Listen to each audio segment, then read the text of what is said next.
안녕하세요. 여러분, 오늘은 정말 특별한 이야기를 나누려고 합니다. 혹시 몸이 아플 때 마음도 함께 무너지는 경험을 해보신 적 있나요? 반대로 스트레스를 많이 받으면 몸에 이상 신호가 오는 것을 느끼신 적도 있으실 겁니다. 사실 이건 우연이 아니에요. 우리 몸과 마음은 생각보다 훨씬 더 깊이 연결되어 있거든요. 서양 의학에서도 이제는 정신신체의학이라는 분야가 있을 정도로 마음이 몸에 미치는 영향을 인정하고 있어요. 그런데 놀랍게도 이런 관점을 불교에서는 이미 수천 년 전부터 가지고 있었습니다. 불교에서는 몸과 마음을 별개로 보지 않고 하나의 통합된 존재로 바라봐요. 그래서 질병을 치유할 때도 단순히 약물에만 의존하는 것이 아니라 기도와 명상을 통해 마음에 힘을 길러서 전인적인 건강을 회복하는 지혜를 제시하고 있습니다. 오늘은 이런 불교의 건강 회복법에 대해 자세히 알아보려고 해요. 단순히 이론만 말씀드리는 것이 아니라 실제로 여러분이 일상에서 바로 적용할 수 있는 구체적인 방법들도 함께 소개해 드릴 테니까 끝까지 함께 해주세요. 우선 질문 하나 던져볼게요. 여러분은 기도라고 하면 무엇이 떠오르세요? 아마 많은 분들이 신에게 소원을 비는 행위라고 생각하실 것 같아요. 하지만 불교에서 말하는 기도는 조금 다릅니다. 불교 기도는 외부요, 어떤 존재에게 의존하는 것이 아니라 내 안에 있는 부처님의 마음, 즉 자비와 지혜의 마음을 일깨우는 과정이에요. 질병을 이겨낼 수 있다는 긍정적인 마음을 만들고 감사와 자비, 마음으로 내면을 채우는 수행인 거죠. 제가 실제로 상담을 하면서 만난 한 분의 이야기를 들려드릴게요. 이분은 만성 피로로 몇 년째 고생하고 계셨어요. 병원을 다녀봐도 특별한 원인을 찾지 못했고 약을 먹어도 근본적인 해결이 되지 않았죠. 그런데 이분이 불교 기도를 시작하면서 놀라운 변화를 경험하셨어요. 처음에는 반신반의했다고 하더라고요. 기도로 병이 나을까 하는 의구심이 있었던 거죠. 하지만 자비의 기도부터 시작해 보셨어요. 자비의 기도라는 것은 아픈 몸과 마음을 탓하지 않고 있는 그대로 받아들이는 것부터 시작하는 거예요. 우리는 몸이 아프면 어떤 반응을 보이나요? 왜 나만 이런 일이 생기지? 내가 뭘 잘못했길래 이런 식으로 자책하거나 원망하는 마음을 갖기 쉬워요. 하지만 이런 부정적인 감정들은 오히려 우리 몸의 면역 체계를 더욱 약화시킬 수 있어요. 자비의 기도는 이와 정반대예요. 나의 몸과 마음이 평화롭기를, 나의 고통이 사라지기를 이라고 기도하면서 스스로를 따뜻하게 보듬어주는 거죠. 마치 어머니가 아픈 아이를 안아주듯이 내 아픈 몸과 마음을 부드럽게 감싸는 느낌으로요. 그분이 처음에는 이런 기도를 할 때 눈물이 많이 났다고 해요.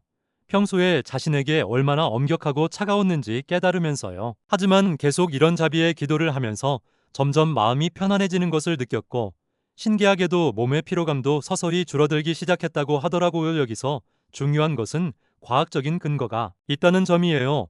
자비로운 마음을 가질 때 우리 뇌에서는 옥시토신이라는 호르몬이 분비되어 이 호르몬은 스트레스를 줄이고 면역 체계를 강화하는 데 도움을 줍니다. 또한 코티솔 같은 스트레스 호르몬의 분비를 억제해서 몸의 염증 반응을 줄이기도 해요. 두 번째로 중요한 것이 감사의 기도예요. 아플 때는 아픈 부분에만 집중하기 쉽잖아요. 하지만 감사의 기도는 현재 건강한 부분에 감사하고 나를 돌봐주는 이들에게 감사하는 마음을 갖는 거예요. 예를 들어 다리가 아프더라도 팔은 건강하게 움직일 수 있어서 감사합니다. 눈은 아름다운 것들을 볼 수 있어서 감사합니다 라고 기도하는 거죠. 또 나를 걱정해주는 가족들이 있어서 감사합니다. 치료를 위해 애써주시는 의료진들에게 감사합니다 라고 마음을 넓혀가는 거예요. 이런 감사의 마음이 얼마나 강력한지 아세요? 감사 연구의 권위자인 로버트 에몬스 교수의 연구에 따르면 감사 일기를 쓰는 사람들은 그렇지 않은 사람들보다 면역력이 높고 염증 수치가 낮으며 수면의 질도 더 좋다고 해요. 감사라는 감정 자체가 우리 몸을 치유하는 약이 되는 거죠. 세 번째는 발언문 작성이에요. 이것도 아주 실용적인 방법인데요. 회복을 위한 구체적인 발언문을 작성하는 거예요. 부처님의 가피로 몸의 세포들이 건강하게 재생되기를 발언합니다.처럼 긍정적인 언어로 자신의 소망을 명확하게 표현하는 거죠. 여기서 중요한 건 언어의 힘이에요. 우리가 사용하는 말과 생각은 실제로 우리 몸에 영향을 미쳐요. 부정적인 말을 자주 하면 스트레스 호르몬이 증가하지만 긍정적이고 희망적인 말을 하면 엔돌핀 같은 행복 호르몬이 분비되거든요. 발언문을 작성할 때는 몇 가지 원칙이 있어요. 첫째, 긍정적인 언어로 표현하세요. 병이 없어지기를 보다는 건강이 회복되기를 이라고 표현하는 게 좋아요. 둘째, 구체적으로 표현하세요. 건강해지기를 보다는요. 혈압이 정상으로 돌아오기를, 혈당이 안정되기를처럼 구체적으로 표현하는 거죠. 셋째, 현재형이나 진행형으로 표현해보세요. 건강해질 거야 보다는 지금 이 순간도 내 몸의 세포들이 건강하게 재생되고 있다라고 표현하면 더 강력한 효과를 낼 수 있어요. 자, 이제 기도를 통해 마음의 에너지를 모았다면 이들은 에너지를 몸에 전달하는 실질적인 방법이 필요하겠죠. 바로 명상이에요. 명상이라고 하면 어떤 이미지가 떠오르세요? 깊은 산속에서 도사가 하는 것, 아니면 너무 어렵고 복잡한 것? 사실 명상은 생각보다 단순하고 일상적인 거예요. 그리고 과학적으로도 그 효과가 입증된 강력한 치유 도구이기도 하고요. 명상이 우리 몸에 미치는 영향을 살펴보면 정말 놀라워요. 먼저 자율신경계에 직접적인 영향을 미쳐요. 교감신경의 활동을 줄이고 부교감신경의 활동을 활성화시켜서 몸이 휴식과 회복 모드로 들어가게 도와줘요. 이때 심박수가 안정되고 혈압이 내려가며 소화 기능도 개선돼요. 또한 명상을 하면 뇌에서 가바라는 신경전달 물질이 분비돼요. 가바는 천연 항불안제 역할을 해서 마음을 평온하게 만들어줘요. 동시에 세로토닌과 도파민 같은 행복 호르몬의 분비도 증가시켜서 우울감을 줄이고 기분을 좋게 만들어줘요. 가장 기본이 되는 것이 호흡 명상이에요. 이건 정말 간단하면서도 강력한 방법이에요. 편안한 자세로 앉아서 숨을 들이쉬고 내쉬는 행위에만 집중하는 거예요. 구체적인 방법을 알려드릴게요. 우선 등을 곧게 펴고 편안하게 앉으세요. 의자에 앉아도 되고 바닥에 앉아도 괜찮아요. 눈을 살짝 감거나 반쯤 뜨고 자연스럽게 호흡하세요. 이때 중요한 건 억지로 호흡을 조절하려고 하지 마세요. 그냥 자연스러운 호흡을 관찰하는 거예요. 숨이 들어올 때를 느끼고 숨이 나갈 때를 느끼고요. 여기서 한 단계 더 나아가서 숨을 들이쉴 때 깨끗한 에너지가 몸으로 들어오는 것을 상상해 보세요. 밝고 따뜻한 빛이 콧구멍을 통해 들어와서 온몸으로 퍼져나가는 것을 느껴보세요. 그리고 숨을 내쉴 때는 병과 번나, 스트레스가 몸 밖으로 나가는 것을 상상해 보세요. 처음에는 5분 정도부터 시작해서 점차 시간을 늘려가시면 돼요. 꾸준히 하는 것이 한 번에 오래 하는 것보다 중요해요. 두 번째는 신체 스캔 명상이에요. 이건 특히 아픈 부위가 있을 때 효과적인 방법이에요. 몸의 각 부위에 의식을 집중하는 명상인데요. 발끝부터 시작해서 머리끝까지 천천히 의식을 옮겨가면서 각 부위를 관찰해 보세요. 긴장이 있는 곳은 없는지, 아픈 곳은 없는지 살펴보면서 동시에 따뜻하고 부드러운 빛이 그 부위를 감싸는 것을 상상해 보세요. 특히 아픈 부위에 도달했을 때는 잠시 머물러서 그 부위에 사랑과 관심을 보내주세요. 고생 많아서 이제 쉬어도 돼. 천천히 회복하자라고 속삭이듯 말해보세요. 마치 아픈 친구를 위로하는 것처럼요. 이런 신체 스캔 명상은 몸의 긴장을 풀고 통증을 완화하는 데 도움을 줘요. 실제로 만성 통증 환자들을 대상으로 한 연구에서 신체 스캔 명상을 꾸준히 한 그룹이 그렇지 않은 그룹보다 통증 지수가 현저히 낮아진 것으로 나타났어요. 세 번째는 자비 명상이에요.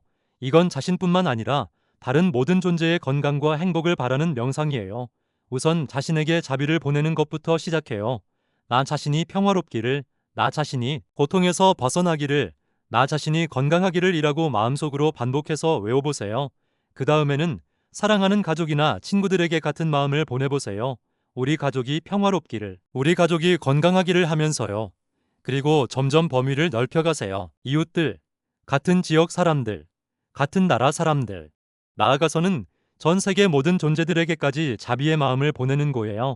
이렇게 하면 내 안에 갇혀있던 아픔이 외부로 확장되면서 치유되는 경험을 할 수 있어요. 내 고통만 붙들고 있을 때는 그 고통이 더 크게 느껴지지만 다른 이들의 고통까지 함께 바라보면 오히려 내 고통이 상대적으로 작게 느껴지기도 하고 연결감을 통해 위로를 받기도 해요. 여기서 중요한 포인트 하나 더 말씀드릴게요. 이런 기도와 명상의 핵심은 질병을 바라보는 관점을 바꾸는 거예요.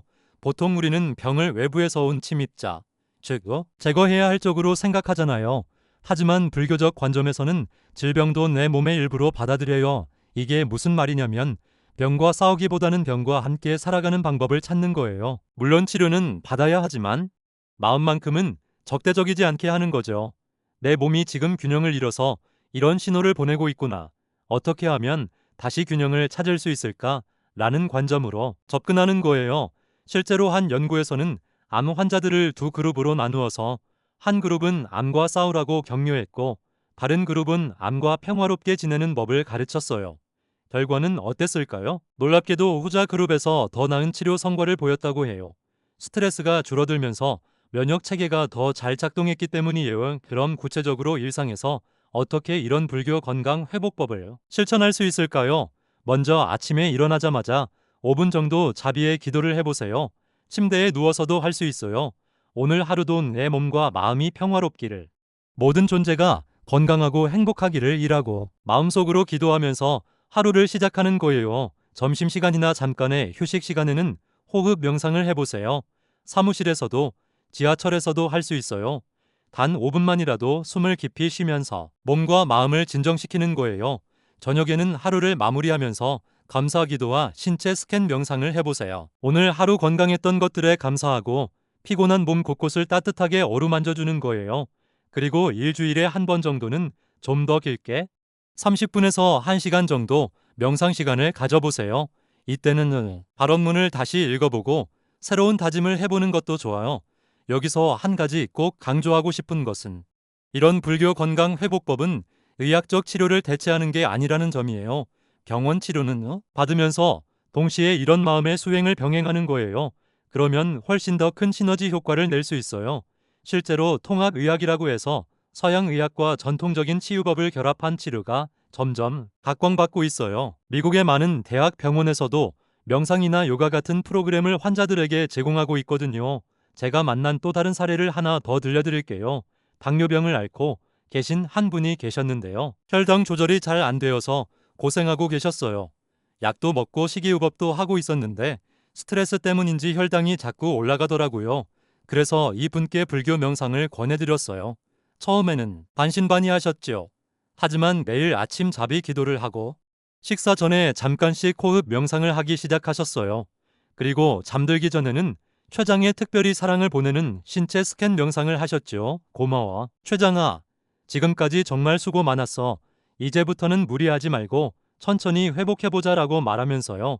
3개월 후에 병원에서 검사를 받았는데 혈당 수치가 눈에 띄게 개선되었다고 하더라고요. 담당 의사도 놀라서 무슨 특별한 일이 있었냐고 물었다고 해요. 물론 이분이 식이요법이나 약물 치료를 게을리한 건 아니에요.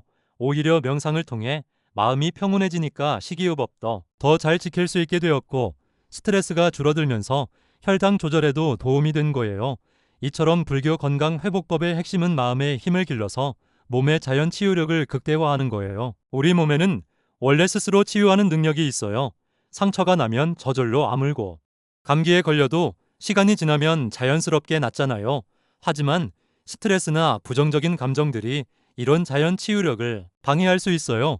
기도와 명상은 이런 방해 요소들을 제거하고 몸이 본연의 치유력을 발휘할 수 있도록 도와주는 역할을 하는 거예요. 그리고 또 하나 중요한 것은 질병을 통해 얻을 수 있는 깨달음이에요. 불교에서는 모든 경험을 배움의 기회로 봐요. 질병도 마찬가지예요. 아픔을 통해서 건강의 소중함을 깨닫게 되고 타인의 고통에 더 공감할 수 있게 되고 삶이 무상함을 체험하게 되죠. 이런 깨달음 자체가 치유의 과정이에요. 단순히 몸의 증상만 없애는 게 아니라 인생 전체가 더 깊이 있고 의미 있게 변화하는 거죠. 여러분도 지금 혹시 몸이나 마음이 아픈 곳이 있다면 오늘부터라도 이런 불교 건강 회복법을 시도해 보시면 어떨까요? 거창하게 시작할 필요는 없어요. 하루에 단 5분이라도 자비로운 마음으로 자신을 바라보는 시간을 가져보세요. 나 자신이 평화롭기를, 나 자신이 건강하기를, 나 자신이 행복하기를 이라고 마음속으로 반복하면서 따뜻한 빛이 온몸을 감싸는 것을 상상해 보세요. 이것만으로도 분명 변화를 느끼실 수 있을 거예요. 그리고 기억하세요. 치유는 하루아침에 일어나는 기적이 아니라 매일매일 조금씩 쌓아가는 과정이라는 것을요. 조급해하지 마시고 자신에게 인내심을 갖고 꾸준히 실천해 보세요. 마지막으로 한 가지 더 말씀드리고 싶은 것은 혼자서 하기 어려우면 같은 뜻을 가진 사람들과 함께 해보라는 거예요. 명상 그룹에 참여하거나 온라인 커뮤니티에서 서로 격려하며 함께 수행하면 더 큰 힘을 얻을 수 있어요. 몸과 마음의 평화를 찾는 여정은 결코 쉽지 않지만 그만큼 가치 있는 일이에요. 여러분 모두가 건강하고 행복한 삶을 살아가시기를 진심으로 기원합니다. 오늘 영상이 여러분에게 조금이라도 도움이 되었다면 구독과 좋아요 버튼을 눌러주시고 댓글로 여러분의 경험이나 궁금한 점들을 나눠주세요. 여러분의 이야기를 듣는 것이 저에게도 큰 기쁨이 됩니다. 다음에도 더 유익하고 의미 있는 내용으로 찾아뵙겠습니다. 오늘 하루도 평안하시고 모든 존재가 행복하기를 발언하며 인사드립니다. 감사합니다.